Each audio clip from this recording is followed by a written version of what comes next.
TV star news देख रहे हैं आप और मैं हूं आपके साथ सोहन सिंह। बड़ी खबर में आज करेंगे स्वास्थ्य सुविधाओं की पोल खोलती तस्वीरों की। दरअसल बड़े बड़े दावे किए जाते हैं, बड़े बड़े वादे किए जाते हैं। कोरोना मरीजों का इलाज होगा, समुचित व्यवस्था की जाएगी।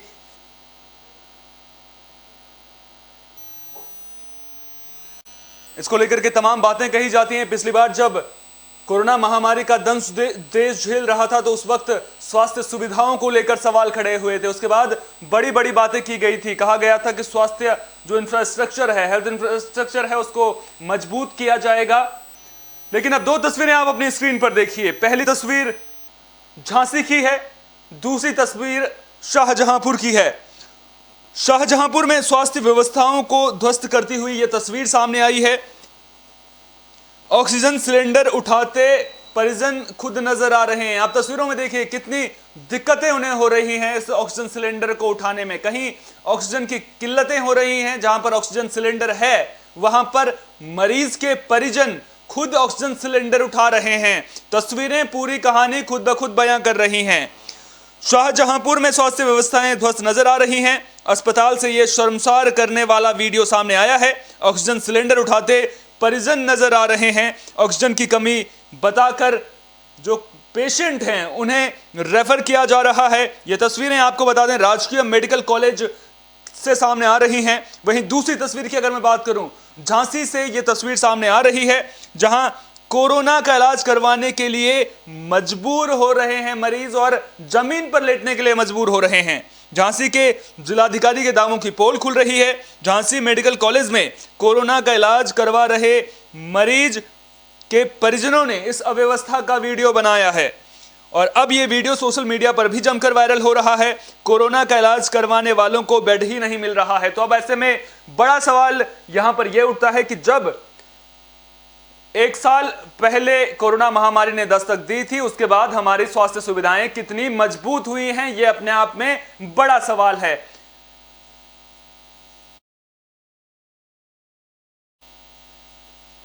फोन करने पर शाहजहांपुर की इन तस्वीरों को देखिए, किस तरह से मरीज के परिजन ऑक्सीजन सिलेंडर उठाते हुए नजर आ रहे हैं। और इसी खबर पर ज्यादा जानकारी के लिए शाहजहांपुर से हमारे संवाददाता शान मियां हमारे साथ जुड़ चुके हैं। शान, जिस तरह की ये तस्वीरें सामने आ रही हैं वो कहीं ना कहीं हैरान करती हैं, परेशान करती हैं।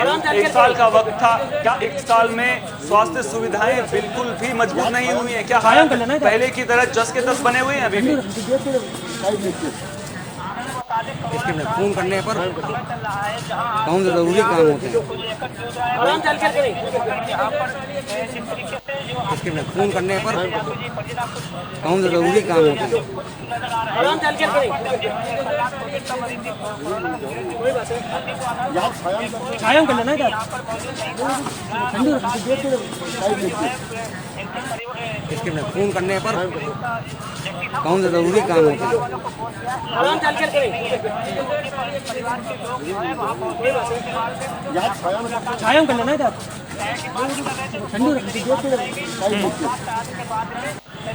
फोन करने पर कौन सा जरूरी काम होता है? फोन करने पर कौन सा जरूरी काम होता है? चाहूंगा, जिस तरह से आप बता रहे हैं कि जो मरीज के परिजन हैं उन्होंने बाहर से ऑक्सीजन खुद खरीदा है, ऑक्सीजन का सिलेंडर, उसके बाद खुद ही लगाया है। अस्पताल की अगर मैं बात करूं, क्या अस्पताल में ऑक्सीजन सिलेंडर प्रचुर मात्रा में है? क्या वहां पर जो कोरोना पेशेंट्स हैं उनके लिए बेड की व्यवस्था हो रखी है? क्या बेड पूरे हैं वहां पर?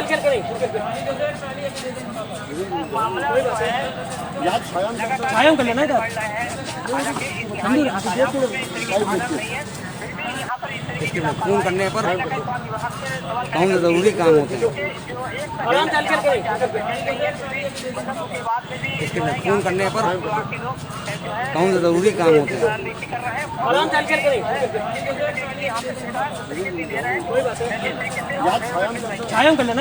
अच्छा, दिक्कतें कहां पर आ रही हैं? जिस तरह से आप बता रहे हैं कि ज्यादा पेशेंट्स वहां पर कोरोना के सामने नहीं आ रहे हैं, तो दिक्कतें कहां पर आ रही हैं? क्या अस्पताल में पहले से ही जर्जर व्यवस्था है? अगर जर्जर व्यवस्था है तो जिस तरह से कोरोना के हालात बढ़ रहे हैं, जिस तरह से कोरोना के मामले पूरे देश बढ़े हैं, तो ध्यान में रखते हुए पहले से तैयारियां क्यों नहीं की गई? इसके में फ़ोन करने पर कौन से ज़रूरी काम होते हैं। इसके में फ़ोन करने पर कौन से ज़रूरी काम होते हैं।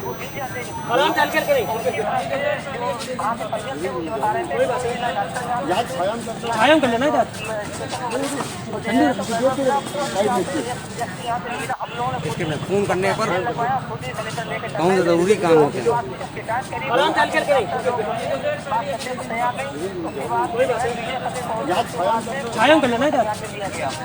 चलिए, बहुत बहुत शुक्रिया आपका तमाम जानकारी को हम तक साझा करने के लिए। तो शाहजहांपुर की तस्वीरें आप देख रहे हैं, किस तरह से जो मरीज के परिजन हैं वो खुद ही ऑक्सीजन सिलेंडर उठाते हुए नजर आ रहे हैं। तस्वीरें पूरी कहानी खुद ब खुद बयां कर रही है। और आपको बता दें कि ये जो ऑक्सीजन सिलेंडर है ये अस्पताल से नहीं मिला है, बाकायदा इन्होंने बाहर से खुद खरीदा है और खुद ही ऑक्सीजन लगाया है। तो जो तस्वीर है वो पूरी कहानी खुद ब खुद बयां कर रही है। जिस तरह से हमारे संवाददाता बता रहे थे कि शाहजहांपुर में हालांकि इतने ज्यादा केसेस अभी सामने नहीं आ रहे हैं, लेकिन जब कम केसेस में ये हालात हैं, अगर कल को वहां पर कोरोना विस्फोट होता है या फिर खासकर कहीं पर कोरोना के ज्यादा मामले आते हैं तो फिर हालात कैसे होंगे वो अपने आप में सोचने वाला विषय है।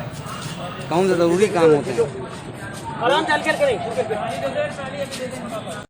इसके में फ़ोन करने पर कौन से ज़रूरी काम होते हैं। शाहजहांपुर की तस्वीरें आपने देखी। सचमुच स्वास्थ्य व्यवस्था की पोल खुलती हुई तस्वीरें सामने आ रही हैं। मरीज के परिजन खुद ऑक्सीजन सिलेंडर उठाते हुए नजर आ रहे हैं। सवाल बड़ा उठता है कि आखिर स्वास्थ्य विभाग के कर्मचारी कहां गए हैं और उसके अलावा आखिर क्यों मरीज के परिजनों को बाहर से ऑक्सीजन सिलेंडर खरीदना पड़ रहा है। ये तो रही बात शाहजहांपुर की, लेकिन कानपुर में कैसे हालात हैं आप खुद मरीज के परिजनों की जुबानी सुन लीजिए। भैया ये अस्पताल की स्थिति इतनी खराब है कि यहाँ पे बोलते हैं ऑक्सीजन नहीं है और कहते हैं मरीज को ले जाओ। भैया यहाँ पे बच नहीं सकते। क्या तकलीफ है मरीज को? और सांस लेने में दिक्कत हो रही थी। अच्छा, तो मैं लेके आया तो बोलते हैं लेके चले जाइए, ऑक्सीजन नहीं है यहाँ। कौन से हॉस्पिटल में हैं आप इस समय? कौन से हॉस्पिटल में हैं आप इस समय? इस समय मैं ये हैलट में हूँ। इससे पहले और कहीं प्राइवेट में भी कैसे गया? इससे पहले प्राइवेट में गए थे, वहाँ पर भी ऑक्सीजन नहीं है। सरकार तो कह रही है कि ऑक्सीजन की कोई कमी नहीं है। सर क्या बताऊँ सरकार की। क्या नाम है? प्रदीप। कहाँ से रहते हैं? मंगला विहार सेकेंड। भैया ये अस्पताल मैं फतेहपुर से आया हुआ हूँ और यहाँ कल से ना ऑक्सीजन की व्यवस्था है। बेड में कभी 2 लोग लिटा देते, कभी 4 लोग लिटा देते, 3 लोग, कभी ऑक्सीजन निकाल देते। अब निकाल करके हमारे पेशेंट को डाल दिया एम्बुलेंस में। एम्बुलेंस वाला कहता है हम भर्ती नहीं करा पाएंगे और हम लोग कहाँ जाएं, कैसे जाएं। अब देहात के रहने वाले हम कैसे जाने कहाँ पे क्या होगा।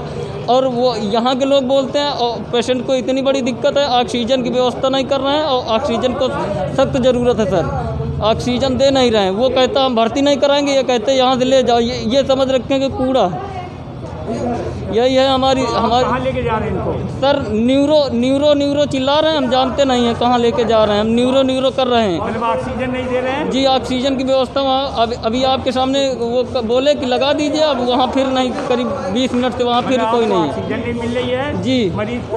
जी वो भर्ती नहीं कर रहे हैं? जी। कहाँ से आए आप? हम गांव असनी है और डिस्ट्रिक्ट फतेहपुर, थाना हुसैनगंज है। पेशेंट का क्या नाम है? रामदास। क्या दिक्कत है पेशेंट को? पेशेंट को वही कोविड के लगभग। मेरा नाम सम्राट सिंह है। सम्राट, क्या दिक्कत है?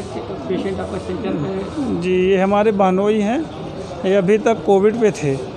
अब इनका मतलब वहाँ डिस्चार्ज मिला है तो बोले थे कि आप जनरल वार्ड सर्जरी पे ले जाइए, इमरजेंसी पे। यहाँ है तो यहाँ पर बेडों की कोई व्यवस्था ही नहीं है। फिर जिस एम्बुलेंस पे आए वो पैसा, खड़े होने का पैसा बहुत ले रहे हैं। 1 घंटे खड़े होने का कागज़ भी नहीं बने और मरीज़ को उतार दिया और 1500 रुपया भी लिए मात्र 2 कदम चलने का। और बदतमीजी ऊपर से कर रहे हैं। मतलब अगर कुछ कहो कि भैया नहीं है तो गाली गुज्जा भी यहाँ पे एम्बुलेंस वाले कर रहे हैं। यहाँ पे वेट कर रहे हैं, कहाँ ले जी जा रहे हैं? इन्हें ओरसला लेके जाना है पर एम्बुलेंस नहीं उपलब्ध है। और जो प्राइवेट वाले हैं वो कम से कम 5000 रुपया मांग रहे हैं 2 किलोमीटर का। अब हम गरीब हैं, हम नहीं दे सकते इतना। समस्या ये एम्बुलेंस का क्या हुआ? अभी आई नहीं है, बोल रहे थे आ रहे हैं। काफ़ी देर फ़ोन किए हो गए, कम से कम 15 मिनट, आई नहीं अभी तक एम्बुलेंस। मेरा नाम सम्राट सिंह है। दरअसल कोरोना महामारी के दौर में एक परिजन उम्मीद करता है कि जो मरीज हैं उन्हें अस्पताल में समुचित इलाज मिल पाएगा, लेकिन आपको हमने शाहजहांपुर की तस्वीर दिखाई, वहां पर कोरोना के आंकड़े बेहद कम हैं, अभी इतने ज्यादा मामले सामने नहीं आए हैं। उसके बावजूद हालात क्या हैं वो आपने अपनी आंखों से स्क्रीन पर देख लिए। बात कानपुर के मरीजों की करें तो कानपुर के अस्पतालों का क्या हाल है वो मरीज के परिजन खुद आपने बोलते हुए उनको सुन लिया। लेकिन यहां पर सवाल ये उठता है कि पिछले साल जब कोरोना महामारी का प्रकोप चरम पर था, उस वक्त हमने अपने हेल्थ इंफ्रास्ट्रक्चर को कितना मजबूत किया। अब जब एक बार फिर से मामले सामने आ रहे हैं तो उसके बाद कई जगहों पर ऑक्सीजन की कमी देखने को मिल रही है, कई अस्पतालों में बेड ही नहीं है। हाँ, ये जरूर है कि सरकार अपनी तरफ से कोशिश कर रही है, तमाम कोशिशें की जा रही हैं, जिला प्रशासन अपनी तरफ से कोशिशें कर रहा है, लेकिन कोशिशें करने भर से काम नहीं चलने वाला।